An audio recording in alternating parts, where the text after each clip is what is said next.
ব্যক্তি যখন থেকে সামাজিক আন্দোলন সক্রিয় হলে তিনি আস্তে আস্তে নায়িকার পদবিটা পরিষ্কার করার চেষ্টা করলেন। সময়টা কত শতাব্দী প্রথম দিকে। প্রসঙ্গত উল্লেখযোগ্য 3 এবং 4 দশকে সমাজবাদী নেতা রাম মনোহর লোহিয়া পদবী বর্জন, পদবী পরিবর্তন, পদবীকে সংক্ষেপ করা এর একটা আন্দোলন করেছিলেন যাতে জাত ব্যবস্থায় ধাক্কা লাগে। ওটা সফল হয়েছে তা বলা যায়। কিন্তু রামস্বামী পেরিয়ার যে আন্দোলনটা তৈরি করেছিলেন তাতে আপনারা লক্ষ্য করে দেখতে পারেন যে দক্ষিণের বহু মানুষের নাম আছে। ধরুন তার নাম হচ্ছে DMD কৃষ্ণা। কৃষ্ণা তার নাম, DMD সংক্ষিপ্তকারে হয়তো তার পদবী, তার গ্রামের নাম এবং বাবার নাম। ফলে পদবী দেখে নাক সেটকানো এটা আমাদের বাঙালি সংস্কৃতিতে যে ভালো চালু আছে। হয়তো সোচ্চার নয়, গোবরের মতন হিংসাশ্রয়ী নয়, তবে গবেষক যিনি জৈব মণ্ডলের উপর গবেষণা করেছেন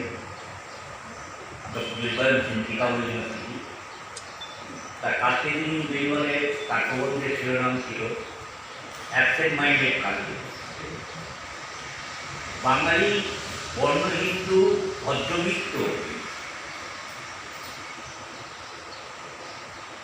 মনে করবেন না, বাংলার নবজাগরণে চোরাই মধ্যে এত বেশি পরিমাণে নেশাগ্রস্ত। যদিও আমি নবজাগরণে যারা পথপ্রদর্শক বলা হয় তাদের সততা অসততা নিয়ে আলোচনা করব না, কিন্তু নবজাগরণের যে অধিকতন সেটার ফলে কাউবেল্টের জাতভেদ ব্যবস্থার যে হিংসাশ্রয়ী রূপ সেটা হয়তো তুলনামূলকভাবে কম হলেও ওই বইটি পড়লে বোঝা যায়। আজকে নিউ বেঙ্গল আর অনেকে লিখেছেন, সেবার বন্দ্যোপাধ্যায়, সর্বাণী বন্দ্যোপাধ্যায়, একাডেমিক পড়েছেন, বইটি পড়লে আপনারা দেখে নিতে পারেন। এগুলো 3 দশকে বিশ্বযুদ্ধ শুরু হওয়ার আগে পর্যন্ত আত্মমর্যাদার আন্দোলন যিনি অর্গানাইজ করেছিলেন সেটা একটা বিরাট সাড়া পড়ে তামিলনাড়ুতে। সম্ভবত তখন মান্দার রেসিডেন্সি বলা হতো। আজকাল এই কোভিড-19 কল্যাণে একটা ওই ফিজিক্যাল ডিস্টেন্স, শারীরিক দূরত্বের একটা ব্যাপার আছে। তামিলনাড়ুতে বা দক্ষিণ ভারতে ওটা একটা সামাজিক দূরত্ব হিসেবে প্রতিষ্ঠিত ছিল। দুটো উদাহরণ দিই, যদি ভয়াবহ লাগে। একটা ধরুন কোনো দোকানদার জিনিস বিক্রি করছে, সে বৈশ্য সম্প্রদায়ের লোক, বর্ণ হিন্দু, এবং ক্রেতা হচ্ছে অস্পৃশ্য, শূদ্র, অতিশূদ্র, হরপ্রসাদ শাস্ত্রী ভাষায় পঞ্চমা। সে যখন টাকাটা দিচ্ছে সে দোকানদারকে স্পর্শ করছে না, তার কাজ না। একই সাথে বিক্রেতা দোকানদারও দিচ্ছে একটা পাত্রে, তুলে দিচ্ছে, ব্যাগের মধ্যে তুলে দিচ্ছে ক্রেতা অস্পৃশ্য, শূদ্র বা অতিশূদ্র। এটা হলো একটা দিক, নিত্যদিনের বিচার। রুগী বা রুগী ডাক্তারের কাছে গেল। সাধারণ ক্ষেত্রে ডাক্তার কোনো রোগীকে পরীক্ষা করেন এইভাবে, একটা স্টেথোস্কোপ ব্যবহার করেন, হাতের নাড়ি দেখেন, চোখ দেখেন, টিপ দেখেন। তামিলনাড়ুতে এসব পারিবারিক স্পর্শের প্রশ্নই নেই। রোগী বা রোগিনী তার লক্ষণগুলোর অসুবিধাগুলো জানালো, ডাক্তার মোটামুটিভাবে ওষুধ লিখে দিল, বেশিরভাগের সুচিকিৎসা হলো না, এটা বলা হবে। ভদ্রলোকরা সম্পন্ন লোকেরা তুমি বা তুমি বলে, আপনি বলেন। এই দেখা গেল যে তামিলনাড়ুতে তুমি এবং তুই শুনতে অভ্যস্ত মানুষের সংখ্যা বিরাট। এরা হলেন আত্মমর্যাদা আন্দোলনের পেরিয়ারের অনুগামী আন্দোলন। আন্দোলন কি হলো? প্রথম পর্বে একদম বিপাক সাদাশি আন্দোলন, তখন বেশি বলা হতো দিয়েছি ডিস্ট্রিক্ট কালেক্টর, ডিস্ট্রিক্ট ম্যাজিস্ট্রেট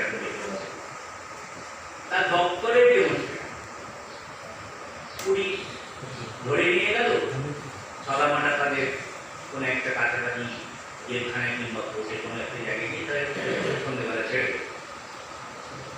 এটা যথেষ্ট মনে করবেন না পেরিয়ার, তখন পেরিয়ার একটু জঙ্গি আন্দোলন। সেটা কি ওই ডিস্ট্রিক্ট কালেক্টরের অফিসে ওদের যে দাবিপত্র 13 দফা দাবিপত্র, এই 13 দফা দাবিপত্র মধ্যে সিলেবাস বদল আরো অনেক কিছু, শিক্ষা, education for all, water for all, গ্রামের দিকে ইদারা বিভাগ, স্কুলে একটা জায়গায় বসতে পারত, যদিও স্কুলে শূদ্র বা অতিশূদ্রদের সংখ্যা কম ছিল। এই সমস্ত দাবিপত্রগুলো ডিস্ট্রিক্ট কালেক্টরের অফিসে জমা দিয়ে প্রত্যেকদিন একটা করে কপি নিচ্ছে, অফিসের মধ্যে একজনের করে ঢুকে পড়ছে এবং ফাঁকা চেয়ারে করে বসে পড়ছে, যে অফিসার আছেন তাকে দিচ্ছে, সে যখন সে বিরক্ত হচ্ছে তখন ক্যাটাগরি কাগজপত্র ফেরাচ্ছে। ব্রিটিশ পুলিশ নৃশংস ব্যাপার শুরু করবে। চোদ্দজনের একটা নমুনা পাওয়া যায়, সেগুলোকে ওই যারা আন্দোলন করে তাদের গ্রেপ্তার করে 30 টাকা পয়সা কেড়ে নিয়ে 30-40 কিলোমিটার দূরে সভাপতিকে তাদের ছেড়ে দেওয়া হতো, তার কষ্ট করে এই উদ্দেশ্যে আন্দোলন থামে।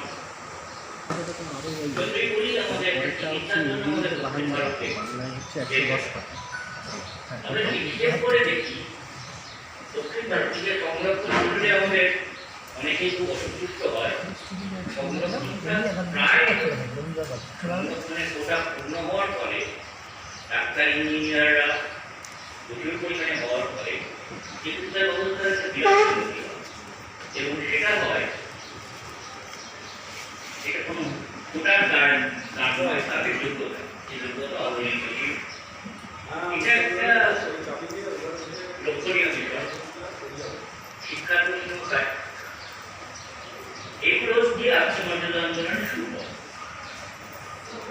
আমরা পরের জায়গায় যাচ্ছি নারী। পেরিয়ারের দুটো বই, একটা ছুটি বই আছে অন্যনা, আর একটা বইটা ডক্টর দেবিচারি বললেন, দেবিচারি অনুবাদ করেছেন, আমরা চোখলা করে ছেপেছিলাম ধারাবাহিকভাবে। বড় বইটা তো মানে উল্লেখযোগ্য আছে, যে ছোটটা আছে আপনার ওয়েবসাইট দেখে নিতে পারেন। বড় বইটা হচ্ছে সম্প্রতি মানে চারিগুলো আবিষ্কার করা ন্যায় নারী সম্পর্ক বিবাহ পদ্ধতিটা কি, বিবাহ পদ্ধতির ব্যাপারটা এরকম পেরিয়ারের দিকে বা পেরিয়ার দিকে সেটা হচ্ছে কোনো ছেলে মেয়ে অর্থনৈতিক নারী বিবাহের প্রসঙ্গ করে রাখি প্রয়োগ করে, সেটা হচ্ছে ভয়াবহ চাইল্ড ম্যারেজ সারা ভারতবর্ষ জুড়ে। সেক্ষেত্রে মেয়েদের বয়স 22 বছর হওয়া উচিত, এটা পেরিয়ার বলছে। সবসময় পালিত হয়েছে তা, কিন্তু 22 বছর হয়ে গেলে পরবর্তীকালে সেটা চেষ্টা করে। নারী পুরুষ বিবাহ প্রশ্নে ওখানকার নির্দেশ হচ্ছে যে এখানে আছে, এখানে গত কয়েক বছর যেমন চালু হয়েছে ব্রাহ্মণ বর্ণিত বিবাহ, আমাকে বলে আম্বেদকারবাদী মতে, পেরিয়ারবাদী মতে হচ্ছে সেটা হচ্ছে পেরিয়ার সেন্টারে যাবে, কতজন নিমন্ত্রিত তাদের খরচটা দেবে, উদ্যোক্তারা মালা কিনে দেবে, পাত্রপাত্রী অভিভাবকের উপস্থিতিতে মালা বদল করবে, ঈশ্বর বলে না কোনো প্রশ্ন নেই, মন্ত্র উচ্চারণে কোনো প্রশ্ন নেই, এবং তারপরে খাওয়া সেটা হচ্ছে যেটা নিয়ে বিতর্ক হয়েছিল, পরে সেটা ক্লিয়ার করা গেছে। একটা জায়গায় বলছে nobody should not pay for sex, এক জায়গায় ক্লিয়ার বলছে। আর একটাই বলছে you have to pay for the sex। কোথায় বলছে nobody for the pay for the sex? সেটা হচ্ছে যে মেয়েদের সম্পর্কে তিনি বলছেন, ওই নচিকেতার কারণে যে মেয়েটা প্রতিরাতে বদলায় হাতে হাতে তার অভিশাপ নিয়ে চলায় দিব, এই যে এগেনস্ট পেমেন্ট সেক্স, এখানে উনি বলছেন nobody should pay for sex. আর একটা জায়গা এটা নিয়ে ইদানিংকালে খুব চর্চা হয়েছে, আর বিশ্ব দুনিয়ায় গত 3-4 দশক ধরে কাজ হচ্ছে ডোমেস্টিক ওয়ার্ক, গৃহস্থ মেয়ে।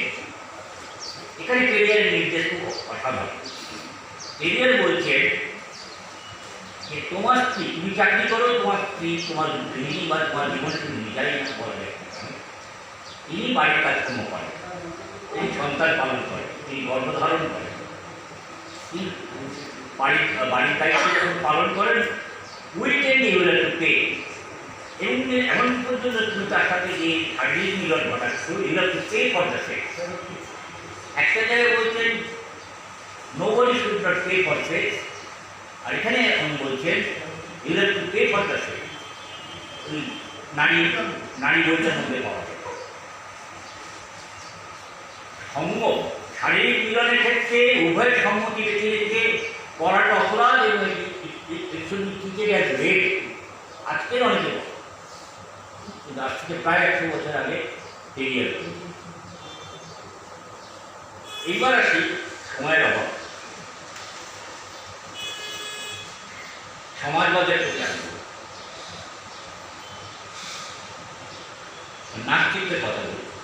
নাস্তিক প্রভাব এরিয়ার প্রথম 5-6 বছর ভাবে পড়াশোনা যখন শুরু করলেন, দেখলেন যে ব্রাহ্মণদের যে ধর্মগ্রন্থ প্রধানত যে 4টি, এই 4টি ধর্মগ্রন্থে প্রত্যেকটার মধ্যে মানুষকে মর্যাদাহীন করে রাখা, বেশিরভাগ মানুষকে মর্যাদাহীন করে এবং বেশ কিছু মানুষকে আনডিউ, তাদের পাওয়ার কথা নয়, তাদের মর্যাদা দান করা হলো।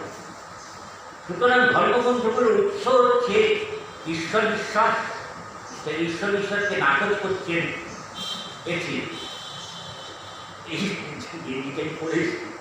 এথিজমের অল্টারনেটিভ কালচার। প্রত্যেক বছর তামিলনাড়ুতে এথিজদের কনফারেন্স, 1911 সালের একটা ইন্টারন্যাশনাল কনফারেন্স হচ্ছিল, সেটাই গিয়েছিলাম বলতে। তাই নাস্তিকের প্রশ্নটা যখন আসে, এটা আপনারা যদি তামিলনাড়ু যান দেখবেন বহু জায়গায় সব জায়গাতেই তামিল ভাষায় খুঁজে যায় এমনিতে আছে, যারই কোনো গড় যে ভগবানে বিশ্বাস করে সে কাউন্টে, যে ভগবান পুজো করে সে বর্ব ইত্যাদি, বোকা, সমস্ত মানে ঈশ্বর ভক্তি সম্পর্কে অত্যন্ত পড়া কথাটা তামিলনাড়ুর বিভিন্ন জায়গায় রয়েছে। কিছু কিছু পাশের রাজ্যগুলোতে কিছু কিছু জায়গায় পেরিয়ারবাদীরা যেখানে রয়েছে সেখানে রয়েছে। ব্যক্তিগত কথাই বলি, এটা আমি 73-74 সালে প্রথম স্পোক স্টেডিয়াম চেন্নাই, স্টেডিয়ামের পাশে একটা মূর্তির তলায় দেখি। উত্তরাধিকার সূত্রে বস্তুবাদী দর্শনের প্রতি আগ্রহ থাকার ফলে ওই লেখাটাকে ভালো লেগে, তাই পেরিয়ার সন্ধান করি, বাংলায় পেরিয়ার চর্চা কোথায়। খুঁজতে খুঁজতে হঠাৎই পাওয়া গেল ইচ্ছামতি প্রকাশনী বসিরহাট, প্রাণগোবিন্দ বিশ্বাস বলে ভদ্রলোক, তিনি পেরিয়ারের উপর প্রথম বই যদি বলা যায় বাংলা ভাষায়, আমার প্রথম বাংলা ভাষায় পেরিয়ার চর্চা করে। ভদ্রলোক পরে পরিচিত হয়ে বুঝতে পারলাম বাংলা মোটেই প্রাঞ্জল নয়। তার কারণ হচ্ছে তিনি বোধহয় 3 বছর বয়স থেকে আরম্ভ করে এমএ পাস করা পর্যন্ত তামিলনাড়ুতেই বাবার চাকরি সূত্রে তামিল ভাষা খুব ভালো জানে, বাংলাটা জানে, ফলে বাংলাটা ভালো হয়। কিন্তু একটা পেরিয়ারের প্রতি আকর্ষণ পাওয়ার একটা যথেষ্ট উপকরণ তার মধ্যে ছিল, রসদ ছিল। তার বেশ কিছুদিন বাদে সেটাও চলছে বই। রবীন্দ্র কুমার সিকদার, মনির দাস, ঢালুয়া গড়িয়া থেকে আম্বেদকর প্রকাশনী, খুবই চলছিল পেরিয়ারের জন্য। এই হচ্ছে পেরিয়ার চর্চা বাংলা ভাষায় শুরু হলো। সেই হচ্ছে পেরিয়ার চর্চা সব জায়গায় ছড়িয়ে দেওয়ার মতন অবস্থাটা ছিল না। যেটা কারণটা আমি বললাম, পেরিয়ার নিয়ে কথাবার্তা বলে খুব মুশকিল। পেরিয়ারের নাস্তিকতা, পেরিয়ারের সমাজবাদের প্রতি আগ্রহ, পেরিয়ারের আত্মমর্যাদা আন্দোলন, মানে জাতদের ব্যবস্থার বিরুদ্ধে বিদ্রোহ, এই সমস্তটাই খুব অস্বস্তিকর বাঙালি ভদ্রমিত্রদের মাথায়। এই মাঝখানটায় যে অনুঘটনের কাজ করে না, ভদ্রলোক কান্না উল্লেখ না করলে অপরাধ। আজকাল অনেকেই বলে, ইতালি বলেন যে তেলে জলে মিশ খায় না, কমিউনিস্ট এবং দলিত আন্দোলনের লোকেদের হাত মিলিয়ে চলা যাবে। পেরিয়ার দিকে বা আরো বলা যেতে পারে শ্রীনবাদু টেকটিয়ারের দিকে। শ্রীনবাদু টেকটিয়ার মৎস্যজীবী পরিবারের লোক, আইনজীবী ছিলেন। পেরিয়ার সাথে তিনি হচ্ছেন দক্ষিণ ভারতের প্রথম প্রজন্মের একজন কবি। তিনি একসাথে আত্মমর্যাদা আন্দোলনে অত্যন্ত গুরুত্বপূর্ণ ভূমিকা পালন করেন। সংখ্যা কমিউনিস্ট অনুগামী তখন কম ছিল, তিনি তত বুঝতেই পারেন। তার এই ভদ্রলোককে পাওয়া যাচ্ছে একটা দীর্ঘ সময় ধরে পেরিয়ারকে অ্যাসিস্ট করা। পেরিয়ারের বোধহয় একসাথে বহু সভা করেছেন, জেলে গেছেন, নিজে মামলা করেছেন পরবর্তীকালে। এই আত্মমর্যাদার আন্দোলনের এই জায়গাটা শ্রীনবাদু টেকটিয়ারের কাছে সোভিয়েত ইউনিয়নের সমাজবাদ সম্পর্কে খবর পাওয়ার পরে, কিছু বর্ণনা পাওয়ার পরে, তার আগে পর্যন্ত পেরিয়ার সোভিয়েত ইউনিয়ন সম্পর্কে খুব একটা ওয়াকি বলছিলেন। তারপর তিনি একটা সোভিয়েত ইউনিয়ন বলতে গেলেন, তিনি গেলেন বললে ছোট্ট কয়েকটা ঘটনা বলি।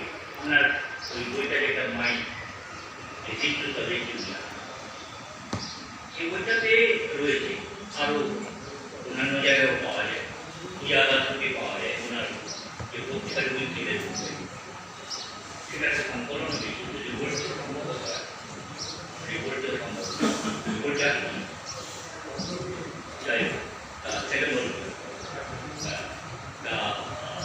এখানে যেরকম হচ্ছে উনি একটা জায়গায় একটা মাছ করে গেছে, স্বপ্ন মিলিয়ে ৫,০০০ লোকটা তাকে গাইড করছেন। ওই ব্যাংকিং ডিরেক্টর তো বলছে না, সোশ্যাল সেখানে ওখানে তাকে সাথে রয়েছে, আরো কয়েকজন রয়েছে, অনুবাদক রয়েছে।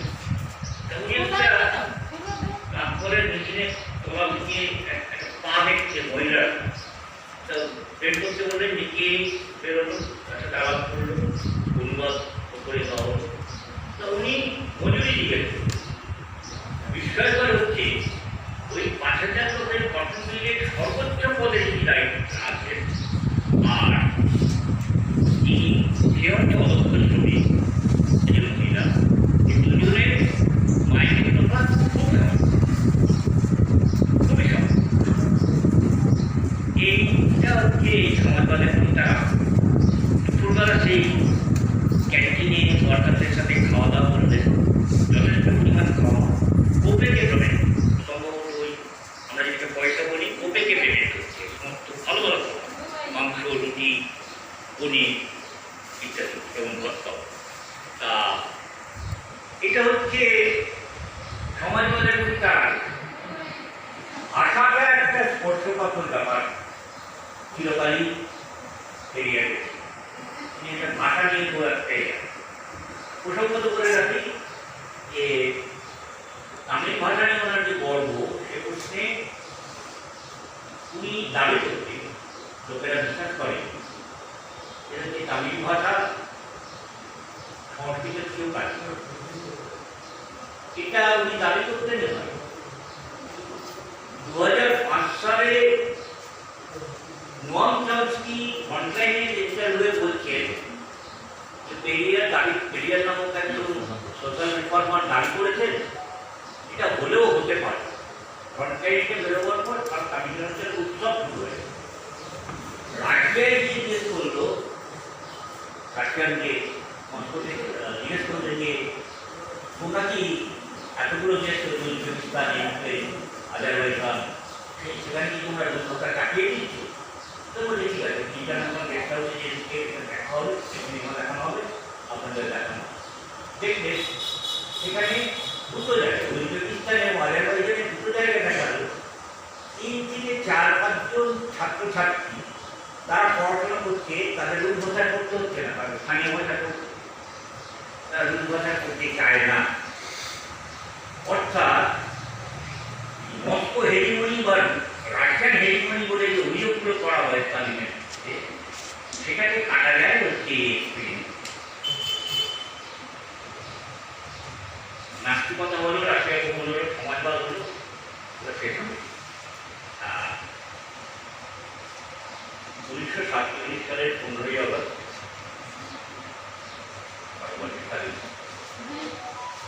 এর আগে আম্বেদকরকে একবার নেহরু এবং প্যাটেল বসে আছেন একটা মিটিংয়ে। আম্বেদকরকে নেহরু বলছেন যে বাপুজি তো সমাজের ডাক দিয়েছেন, তুমিও সাপোর্ট করো। আম্বেদকর বললেন যে স্বরাজ চাই না, সুরাজ চাই, সুরাজ, গুড গভর্নমেন্ট। আমি যে দুটো তফাৎ কি? নেহরু বললেন, প্যাটেলও বললেন, বলে স্বরাজ হলে মামুন দেনিয়া দুদিকে, মামুন দেনিয়াকে ব্যবস্থা হবে, আর সুরাজ হলে সকলের জন্য। এটা 3-এর দশকের শেষের দিকে, এই বিশ্বযুদ্ধের একটু আছে। 47-এর 15ই আগস্টের পরে কমিউনিস্টরা এই আজাদি ঘুটায় করবে, ঠিকই বলেছে, ঠিকই বলেছে। কিন্তু পেরিয়ার কি করলে 1947 সালের 15ই আগস্ট ছিল ফ্রাইডে, শুক্রবার। 15 পরের দিন 16, তার 7 দিন বাদে 23 তারিখে মাগুরায় একটা কনফারেন্স, বিরাট জমা। কারণ প্রত্যেকেই জানতে চান এই নতুন নতুন স্বাধীনতা প্রাপ্তি হয়েছে, পেরিয়ার সাহেব কী বলে, পেরিয়ার কী বলে, এটা শুনবার জন্য প্রচুর ভিড়। সেক্ষেত্রে পেরিয়ার বললেন, অনেক কিছু বললেন, কার কাছ থেকে ইকোনমি কার কাছে গেছে ইত্যাদি বলার পরেও উনি বললেন 1947 সালের 15ই আগস্ট ভারতবাসীর, দেশবাসীর সবচেয়ে দুঃখের দিন। ফল যা হয় তার বোধহয় 2 দিন না 3 দিন বাদে ওনাকে, উনি এবং আরও কয়েকজনকে গ্রেপ্তার করা হয়।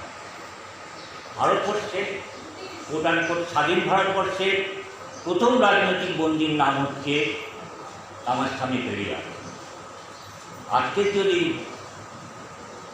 এই হিন্দুত্বের এই রণহুঙ্কারের সময়, আজকে যদি কষ্ট কল্পনা, যদি পেরিয়ার বেঁচে থাকতেন, জাতিভেদ ব্যবস্থার বিরুদ্ধে কথা বলতেন, অস্পৃশ্যতার বিরুদ্ধে কথা বলতেন, যদিও আনটাচেবিলিটি, কীবাবু একটা বই আছে আনটাচেবিলিটি, প্রায় 13,000 গ্রাম ভারতবর্ষে ঘুরেছেন, সেখানে এখন আনটাচেবিলিটি আছে। এই কিছুদিন আগে বইটা দেখি, আপনার পেয়ে যেতে পারে। সেখানে রাজস্থান এবং গুজরাটে ওর সবচেয়ে বেশি, সেটা আলাদা প্রশ্ন। আনটাচেবিলিটি সারা ভারতবর্ষের প্রায় সব রাজ্যে আছে। আজকের যদি পেরিয়ার জীবিত থাকতেন, তার মস্তিষ্ক এবং শরীর যদি সক্রিয় থাকত, তাহলে তিনি অবশ্যই ভীমাম্বরেরাও মামলার, আনন্দের টুন্ডে, সমাসেন, সুধা ভারদ্বাজ এদের সাথে উনাদের বন্দী থাকে। ধন্যবাদ।